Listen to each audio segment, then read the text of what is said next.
Hello everyone and respected sir, I am Nagarjun Sahu and you are watching my seminar topic transverse vibration of a stretched string or the equation of motion for the vibrating string।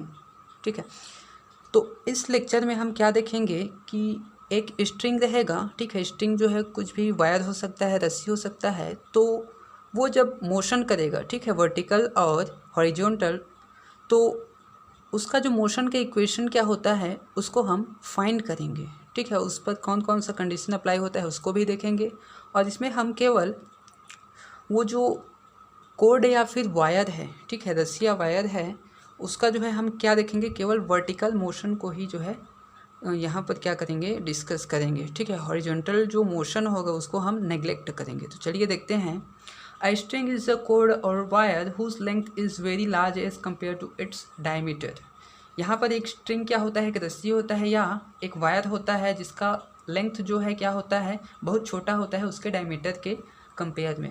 And which is perfectly uniform and flexible when a string is stretched between two points with large tension plugged transverse vibration are produced in it।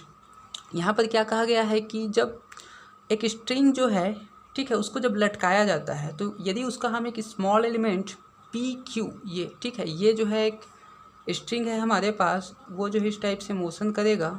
ठीक है, तो motion से पहले का case है कि उसका जो ये एक स्मॉल पार्ट है ये वाला, ठीक है, इसको मैं पी क्यू के रूप में यहाँ पर जो है बड़ा बनाकर शो कर दिया हूँ। ठीक है, तो ये जब मोशन करता है यहाँ पर, तो ये किस तरह से मोशन करेगा, इसके हम जो है ट्रांसवर्स मोशन को जो है कंसिडर करेंगे। ठीक है, तो let us assume that the string vibrates only in vertical plane. हम क्या अज्यूम कर रहे हैं कि स्ट्रिंग जो है इस तरह से हॉरिजॉन्टल जो है मोशन नहीं कर रहा है, केवल वह जो है वर्टिकल मोशन करते हुए आगे बढ़ रहा है इस साइड में। ठीक है, मतलब मोशन जो है वर्टिकल कर रहा है, हॉरिजॉन्टल जो है नहीं कर रहा है, ये हम अज्यूम करके चल रहे हैं। ठीक है, consider the motion of an element P Q of the string of length D L. हम क्या करते हैं, एक जो एलिमेंट है P Q small D L length का, ठीक है, पूरा लेंथ क्या है स्ट्रिंग का एल है, और जो ये पी क्यू एलिमेंट लिया है हमने यहाँ पर से वो क्या है, डी एल है। तो उसका यदि हम यहाँ पर कंसिडर करते हैं, let O be the origin and x y and x plus t x y plus t y the coordinates of point P and Q respectively. यहाँ पर क्या हो जाएगा, वो ओरिजिन है और एक्स और वाई, ये वाला वाई और इसका ये एक्स, ठीक है, पी का कोऑर्डिनेट है, पी पॉइंट का, और यहाँ जो है ये डी एक्स जब आगे बढ़ेगा उसमें इंक्रीज़ होगा तो ये पूरा क्या है, एक्स प्लस डी एक्स, और यहाँ जो ये वाई है ये डी वाई जब इंक्रीज़ होगा तो ये पूरा क्या हो जाएगा, वाई प्लस डी वाई। तो ये जो है क्यू पॉइंट का जो है कोऑर्डिनेट्स हैं, कौन सा, x plus d x, y plus D Y.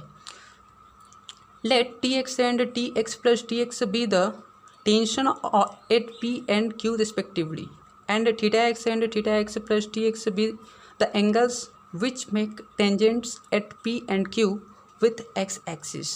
अब यहाँ पर हम क्या देख रहे हैं कि यहाँ पर जो ये वाला कहा गया है, ठीक है, टी एक्स जो है इस पी पॉइंट पर जो है लगने वाला टेंशन है। जब इसको हम क्या करते हैं, जब ये मुड़ता है तो इस साइड में जो है टी एक्स टेंशन लगेगा, ठीक है, ये जो ठीक मोशन करेगा तो, और इस साइड में क्या करे लगेगा, इसका जो है T x plus t x जो है टेंशन फोर्स लगता है। ठीक है, टेंशन फोर्स लगता है। तो आगे अब हम देखते हैं इसका। ठीक है, यदि मैं क्या करूं, इसका जो है वेक्टर कंपोनेंट के रूप में यदि कंसिडर करूं तो क्या हो जाएगा, if i cap and j cap are unit vectors along x and y axis respectively, then the net horizontal force along x axis acting on the element P Q. अब देखिए जो हॉरिजॉन्टल उसका जो फोर्स लगेगा total, ठीक है, मतलब tension force जो क्या हो जाएगा, उसका जो क्यू पॉइंट का जो फोर्स रहेगा उसमें मैं क्या कर दूंगा, उसका जो पी पॉइंट का जो फोर्स रहेगा उसका मैं क्या कर दूंगा, हॉरिजॉन्टल कंपोनेंट लूँगा। मतलब हॉरिजॉन्टल में क्या आएगा, यहाँ पर जो बनेगा ये वाला, ठीक है, ये क्या बनेगा, यदि मैं इसको स्मॉल एलिमेंट है तो इसको मैं क्या कर सकता हूँ, इस टाइप से कंसिडर कर सकता हूँ, ये डायगोनल हो जाए, यहाँ पर ट्रायंगल बनेगा। ठीक है, तो यदि हॉरिजॉन्टल केस में लूँ तो यहाँ पर जो है मुझे ठीक है। ये बेस कंसिडर करने पर इस ट्रायंगल में क्या मिलता है, कॉस थीटा वाला टर्म मिलता है। यदि वर्टिकल कंपोनेंट की मैं बात करूँ तो वो मुझे जो है किस रूप में मिलेगा, वो मुझे साइन थीटा के फॉर्म में मिलेगा। ठीक है, ये हमारा पहले से क्लियर है। तो ये हम देखते हैं यहाँ पर। ठीक है, तो जो वर्टिकल टेंशन फोर्स हॉरिजॉन्टल जो टेंशन फोर्स लगता है टोटल, ठीक है, जब मोशन करता है तो वो कंपोनेंट ये हो गया। ठीक है, मतलब जो बाद वाला है उसमें मैं इनिशियल को माइनस कर दूंगा तो टोटल मुझे मिल जाएगा। The net vertical force along y axis acting on the element P Q. अब जो वर्टिकल है, ठीक है, जब वो वर्टिकल मोशन कर रहा था इस टाइप से, जब आगे बढ़ेगा वर्टिकल, ये क्या होता है वर्टिकल और ये क्या होता है हॉरिजॉन्टल। तो हॉरिजॉन्टल को हम, ठीक है, कि कंसिडर करेंगे तो कॉस थीटा वाले टर्म में आएगा, और वर्टिकल को देखेंगे, ठीक है, तो वो साइन थीटा वाले में आएगा। तो उसको मैं जे कंपोनेंट लिया हूँ, वाई के टर्म में आएगा वर्टिकल, और ये जो है आई के टर्म में आएगा हॉरिजॉन्टल। तो ये टोटल नेट जो फोर्स है, टेंशन फोर्स है, ये मेरा आ गया वर्टिकल प्लेन में। ठीक है, assuming that the vibration take place in the vertical plane only, the horizontal motion is negligible and hence force is represented by 1 is 0। अब मैं क्या कर रहा हूँ, जो हॉरिजॉन्टल उसका जो मोशन है उसको मैं कंसिडर कर ही नहीं रहा हूँ, तो ये जो फोर्स है क्या हो जाएगा, वो 0 हो जाएगा पूरा। ठीक है, मैं क्या कर रहा हूँ, वर्टिकल वाले टर्म को ही ले रहा हूँ। ठीक है, if m is the mass, अब यदि जो है एम क्या है, उस स्ट्रिंग का मास है, ठीक है, तो उसके पर यूनिट लेंथ में उसका मास हम देखेंगे, per unit length of the string, then mass of the element. ठीक है, उसका मास क्या हो जाएगा, पर यूनिट लेंथ में उसका मास m है, तो पूरा मास क्या हो जाएगा वहाँ पर m into D L.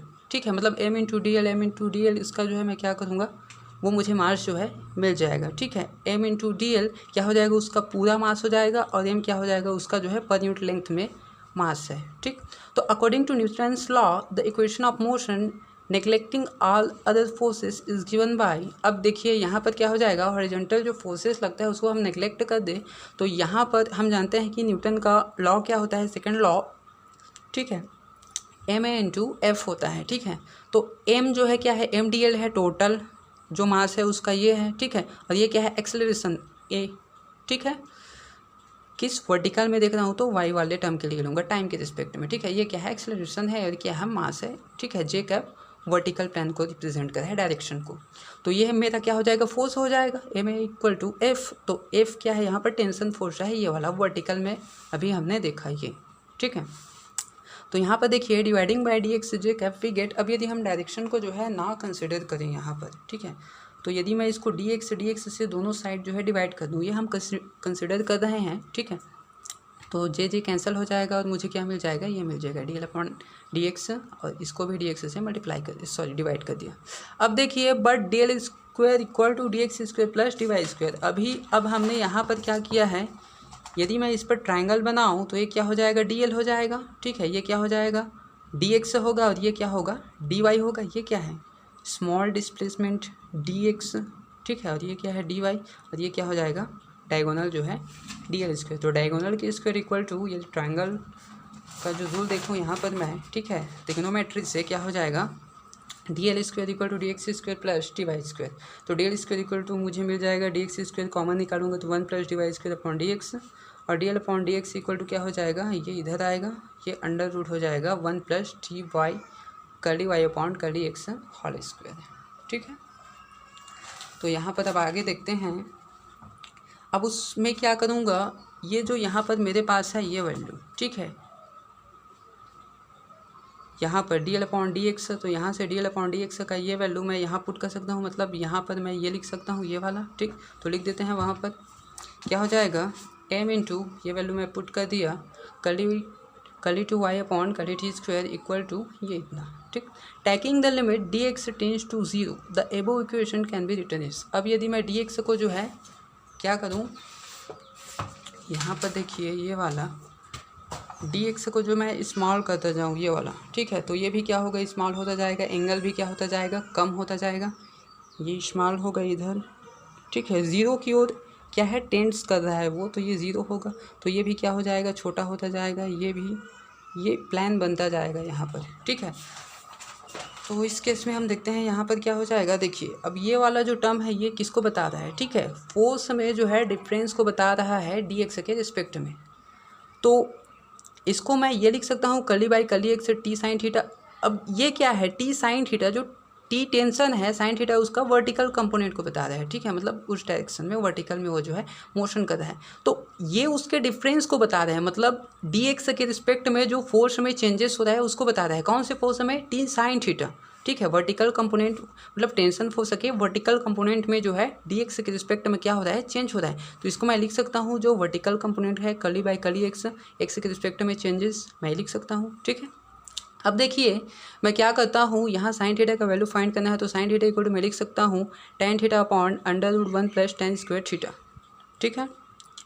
Tan theta का वैल्यू क्या हो जाएगा यहाँ पर? देखिए रुको, ठीक है, ये वाला, हाँ, साइन थीटा को लिख सकता हूँ ten theta upon √1 plus ten square theta, ये क्या हो जाएगा? सेक स्क्वायर थीटा हो जाए, सॉरी हाँ सेक स्क्वायर थीटा हो जाएगा, बाहर निकलेगा सेक थीटा, तो tan theta upon sec theta क्या हो जाएगा? साइन थीटा, ठीक। तो ये मैं लिख दिया। अब टेन थीटा का वैल्यू हम जानते हैं, ठीक है, ये जो है डिफ्रेंशिएशन के फॉर्मूले में आता है, 11th क्लास में आप पढ़ चुके हैं, ठीक है। तो टेन थीटा इक्वल टू क्या होता है? dy बाई डी एक्स, जो उसके स्लोप को बताता है, मतलब जो ट्राइंगल बन रहा है वो कितना है, ठीक है। ये डिफ्रेंशिएशन का जो ज्योमेट्रिकल कॉन्सेप्ट होता है उसमें ये प्रूफ किया जाता है, ठीक है। तो tan theta equal to dy by d x है, ये मैं रख दिया, तो ये क्या हो जाएगा? मिल जाएगा। तो यहाँ जो वैल्यू है साइन थीटा की जगह पर ये लिख सकता हूँ, तो यहाँ पर साइन थीटा की जगह पर मैं ये लिख दिया, ये वाला, ठीक है। क्या हो जाएगा? अब ये सेम है, let us restrict ourselves to small vibration as that the slope curly y by curly x is small compared to unity, then we have, ठीक है। अब क्या कर रहा हूँ कि जो स्लोप है मेरे पास, ठीक है, जो स्लोप है मेरे पास उसका वैल्यू यदि बहुत स्मॉल है, मतलब यहाँ पर जो बन रहा है मेरे पास ये स्लोप, ठीक है, यही थीटा क्या है यहाँ पर, इसका टेन थीटा निकालूंगा तो curly y by curly x मिलेगा, ये थीटा, ठीक है। तो ये बहुत छोटा है, मतलब ये छोटा हुआ तो ये भी तो छोटा होगा एंगल, ठीक है। तो ये छोटा हो जाएगा, तो इसको मैं क्या कर देता हूँ यूनिटी के रिस्पेक्ट में, ठीक है, वन के कंपेयर में क्या होगा, ये बहुत स्मॉल है तो इसको मैं नेग्लेक्ट कर देता हूँ, ठीक है। तो ये मेरे पास ये नेग्लेक्ट हो जाएगा, तो m इंटू 1 का मल्टीप्लाई इतना आ जाएगा ये, ठीक। और ये क्या हो गया, ये curly y by curly x, ये पूरे के स्क्वायर, ठीक है। तो ये curly y by curly x जो है इसको हम नेग्लेक्ट नहीं कर सकते, लेकिन इसका जो ज़्यादा मैग्नीट्यूड वाला जो वैल्यू रहेगा उसको हम नेग्लेक्ट करेंगे, ठीक है, क्योंकि ये जो है बहुत छोटा रहेगा, तो लेकिन कुछ ना कुछ वैल्यू रहेगी, इसलिए curly y by curly x को यहाँ पर हम नेग्लेक्ट नहीं कर पाएंगे, जबकि इसका जो ज़्यादा वैल्यू वाला स्क्वायर वाला वैल्यू है उसको हम नेग्लेक्ट कर देंगे, ठीक है। Let us assume that tension is constant throughout the string, देन क्या हो जाएगा ये यहाँ से। अब देखिए टेंशन टी, जो टेंशन फोर्स लगता है वहाँ पर वो जो है कांस्टेंट है, ठीक है, मतलब जितना लगा वो मोशन के दौरान जो है उतना ही है, तो ये क्या हो जाएगा curly two y by curly x square हो जाएगा, ठीक है। तो ये है हमारा क्या है T upon m equal to मैं सी स्क्वायर लिख देता हूँ, और ये जो सी स्क्वायर का वैल्यू ये मिल रहा है, ये जो है वेलोसिटी के जो है किसको रिप्रेजेंट कर रहा है, मैग्नीट्यूड को रिप्रेजेंट कर रहा है, मतलब ये क्या होता है वेव का जो है वेलोसिटी होता है, ठीक है। जो स्ट्रिंग जो मोशन करता है, जो वेव बनता है उसका वेलोसिटी होता है। तो ये था हमारा जो है स्ट्रिंग के लिए वन डायमेंशनल केस में जो है wave equation. Thanks for watching the video.